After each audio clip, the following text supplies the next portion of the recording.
Ma colocataire m'a offert un bracelet, sans savoir que j'avais découvert son plan pour voler mon visage. Je m'appelle Claire Moreau.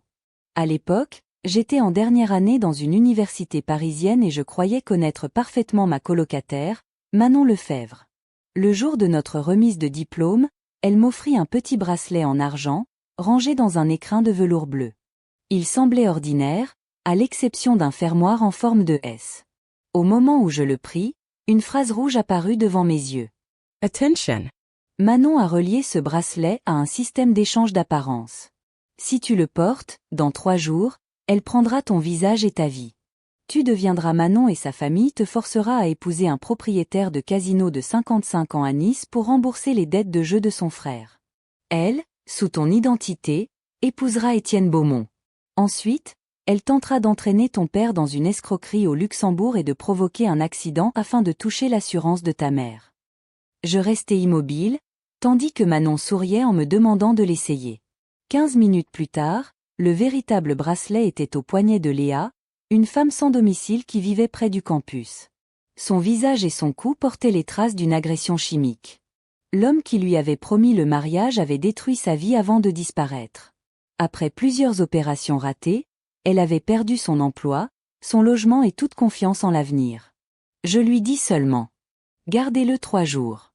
Votre vie pourrait changer. Léa me regarda comme si elle hésitait entre la peur et l'espoir. Elle n'avait aucune raison de faire confiance à une inconnue, pourtant elle accepta. Avant de partir, elle me raconta qu'elle avait obtenu autrefois 2 objets étranges auprès d'un homme se présentant comme un employé du comptoir des destins numéro 10. Elle n'avait jamais osé utiliser le bracelet, car l'échange exigeait une femme innocente. Même après tout ce qu'elle avait subi, elle refusait de condamner quelqu'un d'autre. C'est cette bonté qui me convainquit que mon choix était juste. Puis je me rendis dans une petite bijouterie près de la rue de la Paix et achetai un bracelet presque identique. Lorsque je revins à la résidence, Manon sortait de la salle de bain, pliée en 2. J'avais glissé un peu de laxatif dans sa gourde afin de pouvoir quitter la chambre sans éveiller ses soupçons. En voyant mon poignet nu, elle pâlit. « Claire, pourquoi tu ne portes pas mon cadeau? Il est trop bon marché pour toi ?» Je lui montrai la copie. « Je n'arrive pas à fermer le fermoir seul. Aide-moi. » Soulagée, elle s'empressa de l'attacher. Son sourire disait qu'elle se croyait déjà victorieuse. Je sortis alors un collier en or. Un cadeau mérite un cadeau. Je n'ai pu acheter qu'une chaîne de 30 grammes. Presque 3000 €. J'espère que ça te plaira. Ses yeux brillèrent aussitôt. Elle se laissa mettre le collier sans hésiter. Ce qu'elle ignorait, c'est que ce bijou était relié à un autre pouvoir, le système d'amour aveugle. Léa me l'avait donné en échange de mon aide. Une fois activé, il condamnait la personne qui le portait à aimer follement le premier homme dont elle verrait la photographie. Le lien ne pouvait être brisé qu'au prix d'une condition presque impossible. Je lui montrai rapidement la photo de Benoît, un ancien voisin de Léa. C'était un menteur, un voleur et un escroc qui profitait des femmes fragiles. Son apparence était si particulière que Léa le surnommait « le poisson-lune ». « Pourquoi tu me montres cet homme ?» demanda Manon. Mauvaise photo. Je voulais te montrer une vidéo drôle. Elle haussa les épaules et admira son collier dans le miroir. Je lus sur ses lèvres ce qu'elle murmurait. Un bracelet à 10 € contre 3000 € d'or. Claire est vraiment stupide. Dans 3 jours, tout ce qu'elle possède sera à moi. Manon venait d'une famille qui avait toujours favorisé son frère. Celui-ci avait accumulé des dettes dans les casinos du sud de la France. Pour le sauver, ses parents voulaient marier leur fille à un homme beaucoup plus âgé. Si elle m'avait demandé de l'aide, j'aurais pu lui trouver un avocat et la sortir de cette situation. Mon père connaissait des magistrats spécialisés dans les mariages forcés et ma mère soutenait plusieurs associations de protection des femmes. Un simple appel aurait suffi pour éloigner Manon de sa famille et faire examiner les comptes de son frère. Mais elle ne voulait pas être sauvée. Elle trouvait injuste que je sois aimée, que mes parents me soutiennent et qu'Étienne me traite comme son égal. Au lieu de construire sa propre vie, elle avait choisi de prendre la mienne, puis d'écarter tous ceux capables de découvrir la substitution. À partir de cet instant, je ne la considérais plus comme une amie égarée, mais comme une menace consciente. À ce moment-là, Étienne m'appela depuis l'aéroport. Nous étions ensemble depuis 4 ans. Sa famille dirigeait un important groupe hôtelier et immobilier. Il partait quelques jours à Londres et n'avait que quelques minutes avant l'embarquement. Pourtant, je restais volontairement une demi-heure sur le balcon. Je voulais rendre Manon encore plus jalouse. Plus elle me détesterait, plus elle chercherait d'autres moyens de m'attaquer. Et si je découvrais l'origine de ces systèmes, je pourrais l'empêcher de recommencer. À mon retour, elle força un sourire. 4 ans ensemble et vous vous comportez encore comme des jeunes mariés. Qu'est-ce qu'Étienne peut bien te trouver? À part ton visage, tu n'as rien d'exceptionnel. Elle n'aurait jamais osé parler ainsi auparavant. Elle se croyait protégée par le bracelet. Je touchai doucement ma joue. Je vais prendre ça pour un compliment. Après tout, ce visage est précisément celui dont tu rêves. Son expression se durcit. J'ajoutai avec un sourire. Étienne vient de me demander en mariage. Nous fixerons la date le mois prochain. Tu viendras, bien sûr. Comme je sais que tu as des problèmes d'argent, tu n'auras pas besoin d'apporter de cadeaux. Manon explosa. De quel droit acceptes-tu sa demande? Elle prononça le prénom d'Étienne avec une intimité qui ne laissait aucun doute. Pourquoi cela te dérange-t-il autant? Ne me dis pas que tu es amoureuse de mon fiancé. Elle se reprit aussitôt. N'importe quoi. Je pense seulement à ton avenir. Tes parents ne t'ont pas envoyé à l'université pour que tu deviennes femme au foyer. Puis elle se souvint que, selon son plan, ce serait bientôt elle qui entrerait dans la famille Beaumont. Son ton changea. Enfin, même femme au foyer chez les Beaumont, ce serait mieux que la vie de la plupart des gens. Je jouais le jeu. C'est vrai. Étienne a déjà placé 500 000 € dans notre fonds de mariage et il m'a offert un appartement avec vue sur la Seine. Demain, sa mère m'emmène place Vendôme choisir mes bijoux. À côté de tout ça, ton bracelet paraît vraiment modeste. Mes futurs beaux-parents me conseilleront peut-être de m'éloigner de toi, par peur que tu viennes réclamer de l'argent. Manon trembla y terai. J'avais obtenu ce que je voulais. Cette nuit-là, à 1h du matin, je l'entendis quitter la résidence. Je la suivis jusqu'à un bosquet derrière les installations sportives. Une jeune femme l'attendait. Son visage ressemblait presque exactement au mien, sauf pour un petit grain de beauté en forme de larme près de l'œil. « Hélène, je n'en peux plus !» cria Manon. « Pourquoi le système met-il 3 jours? Vous n'avez rien d'immédiat ?» Hélène sourit calmement et sortit une capsule. « Voici le système du sauveur. La personne liée deviendra incapable de refuser de l'aide à quelqu'un qui pleure ou supplie, même si cela la détruit. Le prix est de 20 années de vie. 20 ans? Le système d'échange ne m'a coûté que mon amitié avec Claire. Tu peux payer avec ton amour, mais il faudra encore attendre 3 jours. Or tu veux la faire souffrir tout de suite. Et puis, tu es destiné à vivre 108 ans. Même après le paiement, tu en vivras 88. Manon rit. Si longue? Alors prenez les 20 ans. Tourmenter Claire est le plus grand plaisir de ma vie. Hélène et lui donna la capsule. Mets-la dans une boisson. Dès qu'elle la boira, le système la reconnaîtra comme propriétaire. Elle posa ensuite 2 doigts sur le front de Manon. Une brume rouge, presque transparente, s'éleva de son corps avant de disparaître entre les arbres. Manon vacilla, puis se redressa comme si rien ne s'était passé. Je compris alors que le comptoir ne vendait pas ces objets contre de l'argent ordinaire. Il prélevait ce que les clients avaient de plus précieux. Leurs années, leur amour, leurs liens ou peut-être même leur humanité. Je rentrai avant elle et me glissai sous mes couvertures quelques secondes avant que la porte ne s'ouvre. Cette nuit-là, je ne dormis presque pas. Je savais désormais où Manon trouvait ses armes, mais j'ignorais encore pourquoi Hélène portait mon visage. Le lendemain matin, Manon acheta 2 grands thés au lait identiques. Il y avait une promotion. J'en ai pris un sans sucre pour toi. Normalement, j'aurais refusé. Cette fois, je pris le gobelet. Au moment d'y planter la paille, je criai. Un cafard. Je lançai ma lampe vers la porte. Manon tourna la tête. En 1 seconde, j'échangeai les 2 boissons. Lorsque je terminai mon gobelet, elle retint difficilement son rire et but le sien pour cacher sa joie. Quelques minutes plus tard, nous entendîmes pleurer dans la chambre d'en face. Sophie, une étudiante en chimie sans ressources, avait laissé tomber son dernier billet de 50 € dans les toilettes. Je n'ai toujours pas trouvé de travail. C'était tout ce qui me restait, sanglotait-elle. Y regarda y Manon. Pauvre Sophie. Tu pourrais récupérer le billet pour elle. Manon voulut refuser, mais son corps bougea avant sa volonté. Elle plongea la main dans la cuvette et chercha pendant 2 longues minutes. Je levai le pouce. Quelle générosité. Tu mérites la médaille de la meilleure citoyenne de Paris. Le visage blême de colère, elle répondit malgré elle. Tant que je peux aider quelqu'un, je suis prête à tout.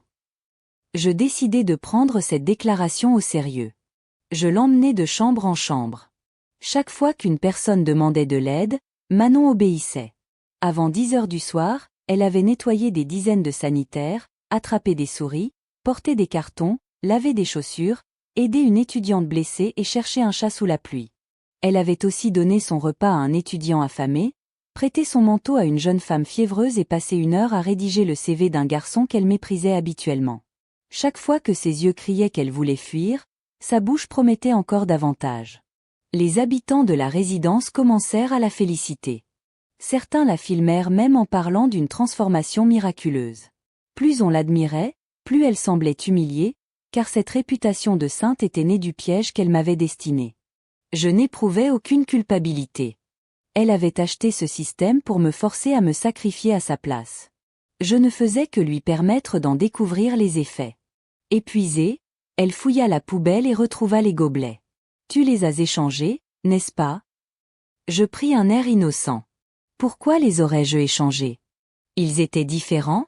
Tu avais mis quelque chose dans le mien? Elle n'osa pas répondre. À 1 heure du matin, elle retourna voir Hélène. Votre système est défectueux. Je veux être remboursée. Helen la visagea. Tu as simplement bu la mauvaise boisson. Le système fonctionne parfaitement. Manon tenta encore de l'accuser, mais le regard d'Hélène la fit reculer. Comment le retirer? Demanda-t-elle enfin. 30 années de vie. Et souviens-toi, chaque personne n'a droit qu'à 3 transactions avec le comptoir des destins numéro 10. Ce sera ta dernière. Manon hesita. Elle voulait continuer à me nuire, mais refusait de vivre sous l'emprise du système. Elle finit par dire. Retirez-le. Dans 36 heures, je prendrai de toute façon la place de Claire. Ainsi, elle sacrifia 50 années de sa vie sans m'avoir fait le moindre mal. Elle ne vivrait plus jusqu'à 108 ans, mais seulement jusqu'à 58. Le lendemain, il ne restait que 5 minutes avant l'activation du bracelet. Manon avait cessé de faire semblant. Claire, tu ignores encore ce qui va arriver. Dans 5 minutes, je deviendrai toi. J'épouserai Étienne, j'aurai ton argent et ta famille. Toi, tu iras à Nice payer les dettes de mon frère. Ton erreur a été d'être meilleure que moi dans tous les domaines. Je gardai le silence. Elle poursuivit, grisée par sa victoire. Après l'échange, si tu cours nu autour du stade, je demanderai à Étienne de te donner 20 000 euros. Tu pourras peut-être échapper au mariage. Je posai devant elle le reçu de la bijouterie. Un reçu pour un bracelet en argent? Et alors? Puis elle comprit. Je montrai mon poignet. Il ressemble beaucoup au tien, non? Où est mon bracelet? Souffla-t-elle. Je pris un miroir. Tu vas le découvrir. Lorsque le compte à rebours atteignit 0, l'air de la chambre devint glacial. Le bracelet invisible au poignet de Léa et celui que Manon croyait me voir porter semblèrent réagir à distance. Les traits de Manon se mirent à onduler comme un reflet troublé par l'eau. Elle porta les mains à ses joues, mais ses doigts ne pouvaient rien arrêter. En quelques secondes, son visage devint celui de Léa, marqué par les cicatrices. Sa voix elle-même changea légèrement. Pendant ce temps, à l'entrée du campus, Léa recevait la peau saine, les traits et l'identité physique de Manon. Le système avait exécuté exactement la transaction demandée. Il n'avait jamais promis que Claire serait la personne échangée. Manon hurla. Comment as-tu pu me faire ça? Grâce à toi, Léa peut retrouver une vie normale. Tu voulais un échange. Tu l'as obtenu. Elle se jeta sur moi, mais j'avais pratiqué les arts martiaux pendant des années. Je la repoussai au sol, puis appelai au secours. Les autres étudiantes arrivèrent. Comme personne ne reconnaissait Manon, elles crurent qu'une inconnue s'était introduite dans la résidence. Malgré ses cris sur un bracelet magique, elle fut conduite hors du campus. Au même moment, Léa découvrit qu'elle possédait désormais le visage sain de Manon. Elle me rejoignit discrètement et tomba à genoux. Vous m'avez rendu une vie. Je la relevai. Nous nous sommes sauvés l'une l'autre. Je lui expliquai qu'elle devait désormais se présenter comme Manon Lefebvre. Sa famille chercherait bientôt à l'obliger à partir pour Nice. J'avais déjà contacté une avocate spécialisée dans les violences familiales. Elle l'aiderait à obtenir une ordonnance de protection, à dénoncer les dettes imposées par son frère et à rompre légalement avec eux. Léa eut peur de voler l'existence d'une autre personne. Je lui rappelai que Manon avait elle-même engagé l'échange et abandonné son identité comme une monnaie de transaction. Léa, au contraire, n'utiliserait cette nouvelle apparence que pour survivre et reconstruire ce qu'on lui avait arraché. Elle promit de ne jamais reproduire la cruauté dont elle avait été victime. Après cela, elle pourrait recommencer ailleurs, avec un métier, une adresse et un nom que personne ne lui enlèverait. Pour la mettre en sécurité, je l'installai dans une ancienne maison de ma famille en périphérie de Paris. Sur le chemin du retour, quelqu'un saisit ma cheville dans l'obscurité. C'était Manon. Claire, je reconnais mes erreurs. Aide-moi à récupérer mon visage. Tu as encore tes propres transactions avec le comptoir. Je serai ta servante toute ma vie. Je lui posai la question qui me hantait. Pourquoi Hélène a-t-elle exactement mon visage? Les employés du comptoir peuvent choisir leur apparence. Elle t'a trouvé jolie. Il existe des millions de femmes à Paris. Pourquoi moi? Manon baissa les yeux. Je lui promis assez d'argent pour vivre si elle disait la vérité, mais elle resta silencieuse. Soudain, des pas retentirent derrière moi. Manon éclata de rire. Je ne voulais pas être sauvée. Je te retenais jusqu'à l'arrivée de quelqu'un qui te déteste encore plus que moi. Hélène apparut sous un lampadaire. Manon déclara que j'avais autrefois poussé ma propre sœur dans un étang afin de garder tout l'amour de mes parents. Selon elle, j'avais ensuite perdu la mémoire en me cognant la tête sur une pierre. J'avais effectivement une cicatrice derrière le crâne, et pendant un instant, le doute me traversa.